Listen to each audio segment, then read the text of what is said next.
Madame Sakura va devenir temporairement aveugle suite à une opération des yeux, et il faudra 3 jours pour que ses yeux se rétablissent complètement. Son mari, le brillant chirurgien Jacques Sakura, est un homme très riche, et le couple peut donc s'offrir une gouvernante. Mais la gouvernante de la famille parvient tout de même à sortir avec son ami policier, dont il sait qu'elle appréciera ses billets pour voir un célèbre chanteur. Comme Mai a oublié de faire tirer des photos de Jacques et elle ne veut pas avoir de problème avec son patron, elle lui propose de l'accompagner à condition qu'il lui rende d'abord service. Malgré la perte de sa vue, Madame Sakura passe une première journée plutôt agréable. Jacques tire le meilleur parti de la situation en la taquinant, et ils s'amusent tous les deux. Jacques doit renoncer à être avec sa femme pendant qu'elle se rétablit afin de pouvoir assister à une conférence à la Mecque. En partant, il laisse Madame Sakura derrière lui, oubliant de charger son propre téléphone, qu'il a laissé sur le canapé. Mais a également besoin d'un médicament supplémentaire contre l'asthme, elle demande donc si elle peut aller en acheter. Elle dit qu'elle sera bientôt de retour, mais maintenant qu'elle est seule à la maison, Madame Sakura préfère s'asseoir dehors avec son chien et profiter de l'air frais. Sam, un homme inconnu, poursuit son animal après qu'il a failli s'enfuir et l'attache à sa maison avant qu'il ne s'enfuit. Ayant manifestement fréquenté le même lycée, et Jacques ayant opéré sa femme, Sam se rend en ville pour rendre visite à Jacques. Madame Sakura invite Sam à prendre un verre, mais il ne fera que l'aider avant de partir. Le départ de Sam coïncide avec l'assoupissement de Madame Sakura sur le canapé, et elle se réveille plus tard pour trouver une tempête qui fait rage à l'extérieur. Inquiet que Mai ne soit pas encore rentrée, Sam sonne à la porte et dit qu'il n'a pas pu trouver de taxi à cause de la pluie incessante. Madame Sakura l'invite gracieusement à entrer, où elle lui sert de la nourriture et du thé chaud sans exprimer le moindre soupçon. Et elle lui dit qu'il peut emprunter les vêtements de Jacques. Dans l'intimité de leur chambre, Sam se comporte comme un roi en s'allongeant sur le lit et en dévorant une banane juteuse. Sam et Madame Sakura engagent ensuite une profonde conversation dans le salon. Sam commence par lui dire qu'il travaille dans une imprimerie et complimente sa femme sur sa beauté, mais il perd la tête et s'emporte contre sa femme qui ne le laissait pas la toucher à cause de l'encre sur ses ongles. Il s'excuse rapidement après avoir réalisé ses actions et décide de partir maintenant que la pluie a cessé. Madame Sakura essaie de reprendre sa routine, mais elle ne peut se débarrasser de la sensation d'être observée.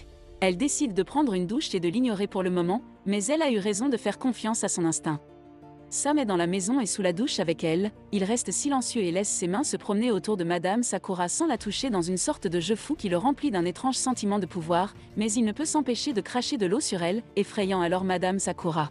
Alors que Madame Sakura descend prudemment les escaliers pour enquêter, Sam réapparaît soudainement, comme s'il revenait de la rue, et agit comme s'il avait battu le voleur et l'avait jeté hors de la maison. Après cela, Sam donne à Madame Sakura un verre de lait contenant des somnifères pour l'aider à se détendre, tout en maintenant l'apparence qu'il est toujours à la recherche du voleur. Madame Sakura ferme la porte derrière lui et tente d'appeler la police au téléphone, mais elle se rend compte que les câbles ont été sectionnés. À ce moment-là, la drogue commence à faire effet et elle s'évanouit. Lorsque Madame Sakura se réveille le lendemain matin, Sam est assis au pied de son lit, en train de prendre son petit déjeuner. Il l'emmène en bas pour lui servir à manger, mais Madame Sakura refuse de manger jusqu'à ce qu'elle appelle la police. Sam fait semblant d'appeler la police, mais Madame Sakura sait que le téléphone ne fonctionne pas car elle l'a testé la nuit dernière, elle sait donc que Sam est le vrai méchant depuis le début. Elle essaie de le convaincre que Jacques sera bientôt de retour pour qu'elle puisse faire ce qu'elle veut de lui, mais Sam sait que Jacques est absent depuis un certain temps car il a planifié sa mission depuis 1 an. De plus, il a pris Mai en otage et la garde dans le coffre de sa voiture. Lorsqu'une souris mord Sam, il perd les pédales et pique une colère. Après que Sakura ait paniqué et tenté de sortir de la maison, mais ait constaté que toutes les portes étaient verrouillées, Sam décide de se détendre en fumant les cigarettes coûteuses de Jacques pendant que Madame Sakura nettoie le désordre qu'il a créé. Sam la suit partout, lui pose des questions indiscrètes sur ses désirs les plus profonds et lui demande si elle a déjà eu des sentiments pour un autre homme que Jacques.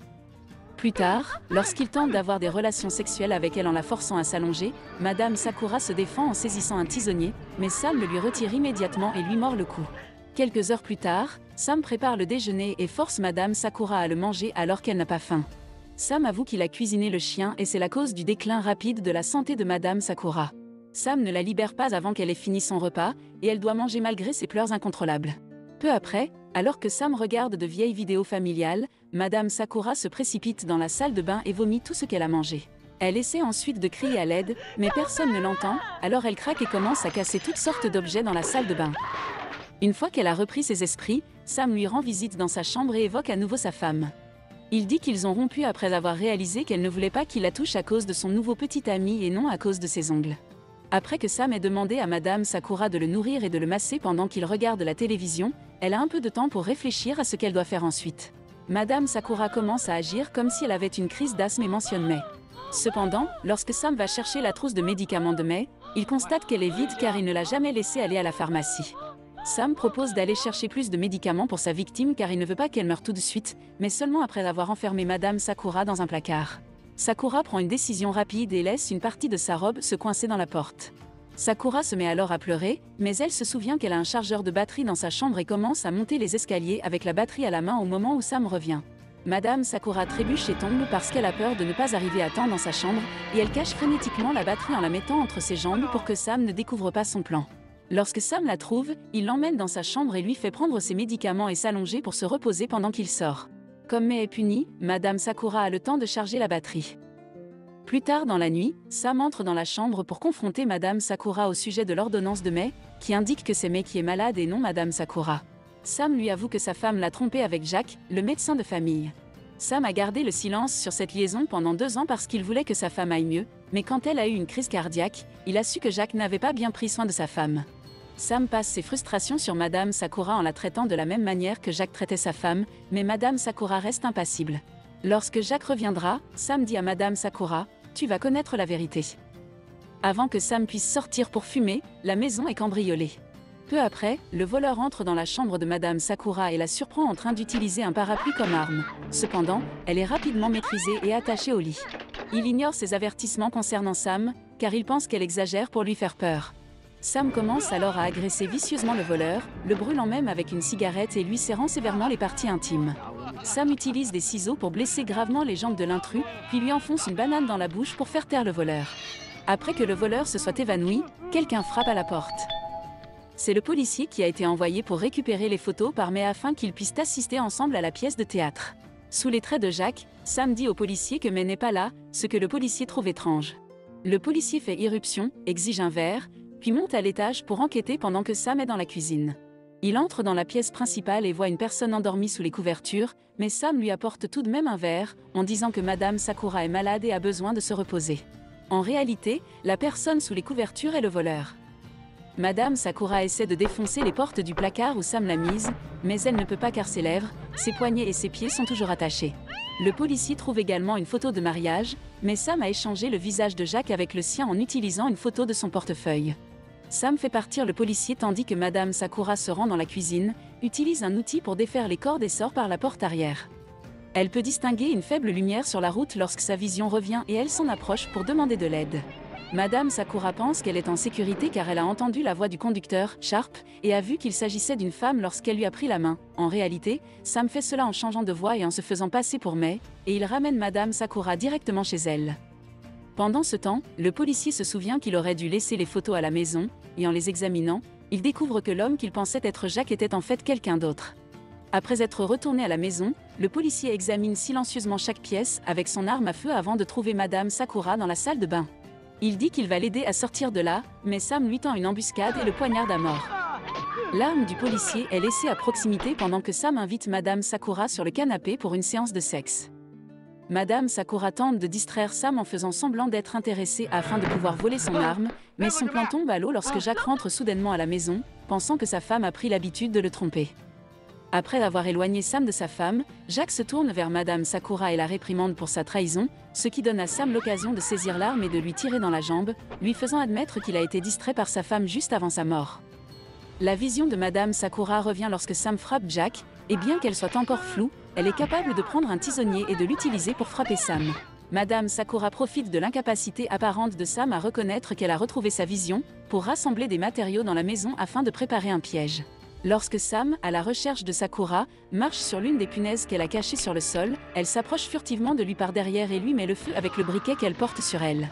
L'efficacité du spray diminue rapidement, ce qui oblige Madame Sakura à se précipiter dans la cuisine pour se réapprovisionner. Elle frappe alors Sam au visage avec un morceau de nourriture congelée avant de lui envoyer de la poudre dans les yeux.